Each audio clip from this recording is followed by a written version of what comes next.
Bafowethu into ongayazi inkulu kunawe eyingenayo nje namhlanje eyishisayo uthanda indaba. What you don't know is bigger than you. Kodwa ngempela ngizonitshela into engingayazi. Akethi niyakhumbula udaba luka mnumzana lona owona ikhampani yama security ogama lakhe lungu uKelvin Mathibeli. Yeah. Inkantolo yaseThekwini yakhipha umyalelo ukuthi makaxolise public ku General Nhlanhla Mkhwanazi akaxolise public 1 2 aphinda hoxise yonke lento ayisho ngo General Nhlanhla Mkhwanazi. Inkantolo yaseThekwini iHigh Court. Then into eyenzeka ke umnumzana uKelvin Mathibeli wabukeka ewumuntu ongahambisani nalo leyo noma eshaya indiva leyo mthetho wenkantolo noma umyalelo wenkantolo. Wasethatha ke isinqumo sokuthi udaba adlulisele enkantolo ephakeme la ekudlulisela khona amacala. Ayike namhlanje ke njoba kumhla ka 31 March 2026 inkantolo futhi nayo ephakeme le adlulisela kuyona icala noma ama allegation isiphinde nathi cha yesichitha isinqumo sakhe yasikhahlela ngonyawo yathi maphe kwasi impela ivumelana nenkantolo enkulu yaseThekwini ukuthi wena mnumzana Kelvin Mathibeli kuzomela uxolise public uhoxise lezinto awuzisho ngegama lika General Nhlanhla Mkhwanazi ukudicilela isithunzi sakhe phansi. You have to do that. It is ordered. Go and apologize publicly.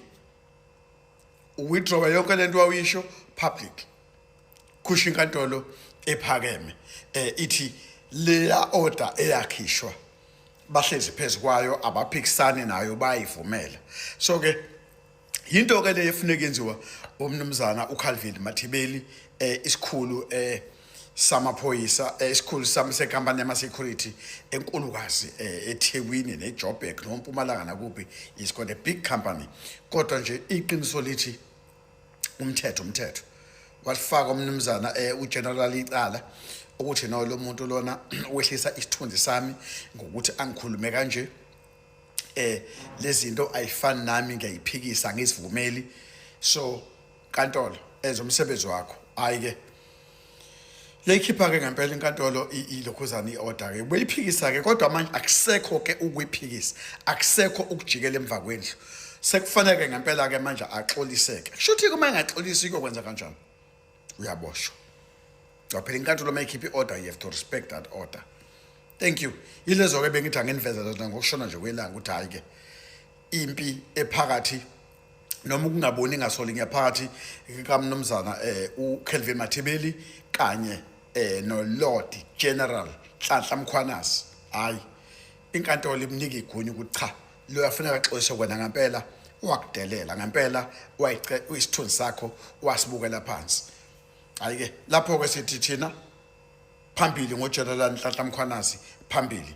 We salute you Ndonga, we salute you our general, and I'm so happy ngokuthi ne contract yakhe has been renewed ukuthi ivuseleliwe sijabule siyicountry bafowethu sikhulekile ngoba bafowethu hey bese sikhathele ama inkinga sikhathele izinkinga zale country sikhathele kuningi kuyaphithizela sikhathele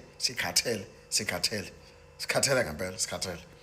Siyabadinga abantu oJenerali Mkhwanazi abazoba abaningi basisize kulento esibhekene nayo. So ke nje we salute you Ndonga, we salute you Nkwali Yenkosi Shamase, we salute you.